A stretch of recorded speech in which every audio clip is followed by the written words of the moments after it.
Il a dirigé pendant près de 8 ans la Chambre de commerce et d'industrie libanaise en Côte d'Ivoire. Aujourd'hui, il coordonne le projet de création de l'Université Saint-Joseph de Beyrouth en Côte d'Ivoire. On va parler économie nationale, éducation et intégration culturelle avec Michel Rustom.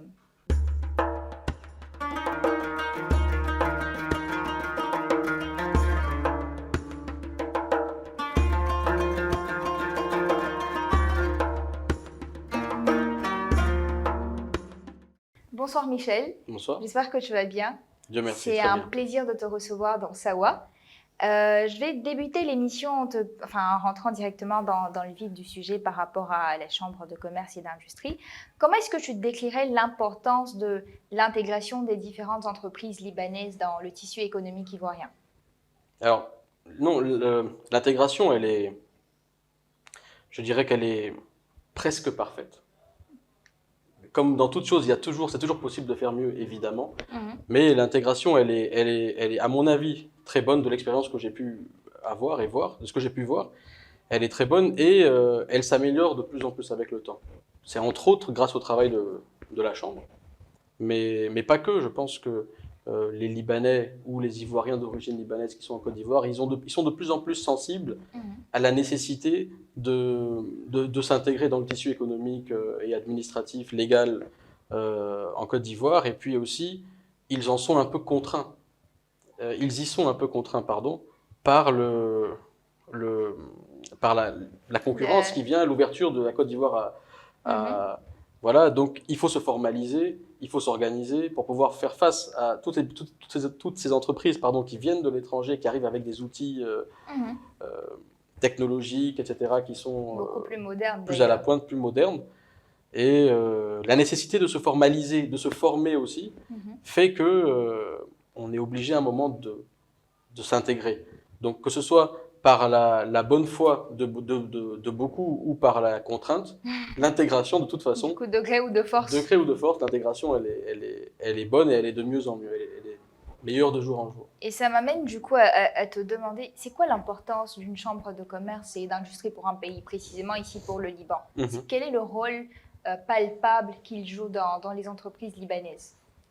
Alors, pour un pays de manière générale, c'est une chose, et puis pour la chambre de commerce et d'industrie libanaise, c'est autre Ok, on chose, va parce voir que les deux axes alors. comme les Libanais aiment souvent être un peu particuliers, ils font pas toujours les choses comme tout le monde. C'est ça. C'est parfois très bien. Et Mais pas toujours. Pas toujours. Mais là, en l'occurrence, ça a été très bénéfique. En fait, une chambre de commerce, normalement, d'un pays, la chambre de commerce française en Côte d'Ivoire, la chambre de commerce américaine en Côte d'Ivoire, etc., ou belge, ou chinoise, ou indienne, c'est des sortes de démembrements des chambres de commerce de leur pays, Ok.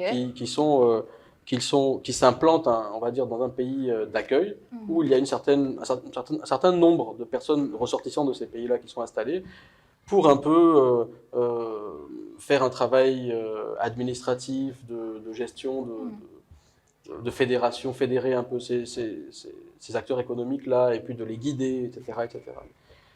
En ce qui concerne la Chambre de commerce et d'industrie libanaise de Côte d'Ivoire, ça n'est pas exactement le cas, même si les buts, les objectifs, les missions et les rôles de la Chambre restent globalement les mêmes.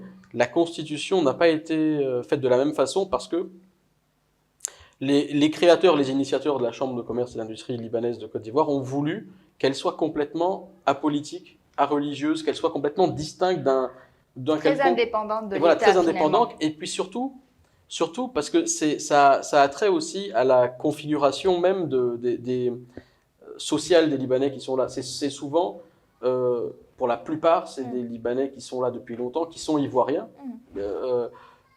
au moins depuis une ou deux générations, et qui ont des entreprises, etc. Mais florissantes d'ailleurs, mais c'est des gens qui étaient, en tout cas, un peu éparpillés, chacun dans son coin, chacun fait son business, voilà.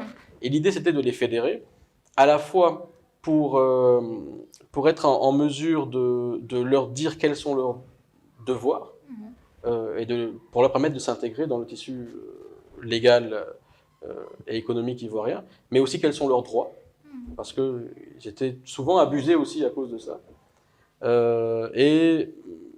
Et en même temps, ça permettait de gérer les particularités, on va dire, communautaires de cette communauté d'affaires-là. Régler des petits palabres En interne. en interne, pas des choses graves, mais voilà, permettre de la communication en tout cas. Et puis aussi travailler sur l'image, pas de manière factice, mais pour montrer qu'effectivement les Libanais, dans l'imaginaire populaire, ils ont une certaine image. Bon, pour montrer que c'est pas ça. Au contraire, Déconstruire un peu les préjugés. Exactement, déconstruire les préjugés et puis permettre à tout le monde de voir plus factuellement quel est l'impact positif des Libanais en Côte d'Ivoire et particulièrement dans l'économie en ce qui concerne la chambre de commerce. Voilà. Ça se voit, ils ont un grand impact sur l'économie ivoirienne, particulièrement sur le PIB. Je pense que le magazine Jeune Afrique en parlait il y a quelques années de la forte contribution des Libanais dans le PIB ivoirien. C'est un couteau à double tranchant parce qu'en même temps, ça révolte les Ivoiriens qui se disent les étrangers viennent nous prendre toutes nos richesses, ils développent leur entreprise, ça ne nous appartient pas. Après, il y aura un rapatriement de capitaux. C'est quoi ton point de vue sur le sujet? Est-ce que les Libanais, de un, détiennent vraiment l'économie? Et ensuite, est-ce qu'il y a un rapatriement de tous les capitaux et du chiffre d'affaires qui est fait sur le territoire? Non, évidemment que non. Évidemment que non. Mais de manière générale, je vais répondre à la question. Bien sûr. Mais de manière générale, quand des médias font un article, la plupart du temps, ils veulent faire du sensationnel. Donc, ils sont obligés de mettre en exergue 2-3 petits points qui sont en réalité négligeables, mais qui deviennent le focus. Le focus, le centre de l'attention de tout le monde. Donc ça, c'est le premier point. Et puis, en général, quand des médias parlent de quelque chose, c'est surtout pour ne pas parler d'autre chose. Et je pense que si on veut regarder un peu qui détient l'économie en Côte d'Ivoire, je pense qu'en réalité, si on le fait de manière factuelle et objective, les Libanais ou les Ivoiriens d'origine libanaise, parce que encore une fois, c'est la plupart, c'est ça. Les plus grosses boîtes en Côte d'Ivoire, elles sont dans la finance, elles sont dans la banque, elles sont dans l'assurance, dans les mines, elles sont dans les mines, dans l'exploitation minière. Elles sont dans ce genre de secteur-là. Dans les télécoms, il n'y a pas de Libanais dans ces entreprises-là. Donc, je pense que c'est juste que les Libanais sont plus visibles parce que déjà, ils aiment bien se faire voir. Donc, ils sont visibles. C'est incroyable comme 10 minutes, ça passe très vite. Là, on est déjà à 10 minutes. Allez, on a fini l'interview. Merci, à très bientôt. On fera la deuxième partie. Il faut qu'on aborde une dernière question obligatoire avant de passer à autre chose. Là, maintenant, tu n'es plus directeur de la Chambre de commerce et d'industrie, mais tu pilotes un projet. Tu coordonnes l'implantation d'une université qui est à Beyrouth de façon initiale en Côte d'Ivoire. Donc, j'aimerais déjà que tu nous en parles. C'est quoi les objectifs de façon très rapide et où est-ce que ça en est dans l'implémentation? Alors, on est encore dans la partie de l'étude, vraiment des filières qu'on devrait implanter, de ce qu'on devrait développer, etc. C'est assez complexe parce qu'on veut bien faire les choses. On veut faire les choses en accord avec les besoins, les envies des élèves de formation de qualité, etc., pour pouvoir leur proposer ça. Et en même temps, pour pouvoir intégrer ces personnes-là dans le monde du travail ensuite.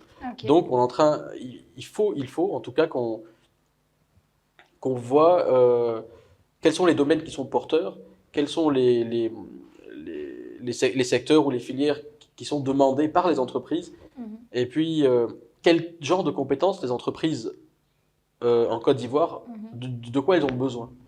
Voilà, pour pouvoir le développer et le proposer dans l'université. Pardon, donc on est dans cette phase-là, et c'est un projet qui évidemment a beaucoup de sens, donc je suis content de le faire. Ça a du sens parce que ça permet, tout comme mon ancien travail, pour moi avait du sens parce qu'il me permettait d'aider à la fois les entreprises, le secteur privé de manière générale, et l'État de Côte d'Ivoire, et la Côte d'Ivoire de manière générale, économiquement parlant en tout cas. Je me sentais utile dans ce travail d'harmonisation, d'intermédiation, etc. Ça fait partie à la fois d'un projet ambitieux au niveau business du terme, mais aussi et surtout au niveau répondre à une problématique qui se d'une pose. problématique voilà, de sociale, façon sociétale qui se locale. pose, et puis d'y répondre. En tout cas, Donc, merci voilà. beaucoup Michel. Je pense qu'on avait encore beaucoup de points à explorer. C'était une interview très enrichissante. Mais malheureusement, on est obligé de terminer. Merci beaucoup. Et quant à vous, si vous souhaitez une deuxième partie, n'hésitez pas à nous le faire savoir en commentaire pour qu'on parle encore une fois d'économie libanaise et ivoirienne. À très bientôt.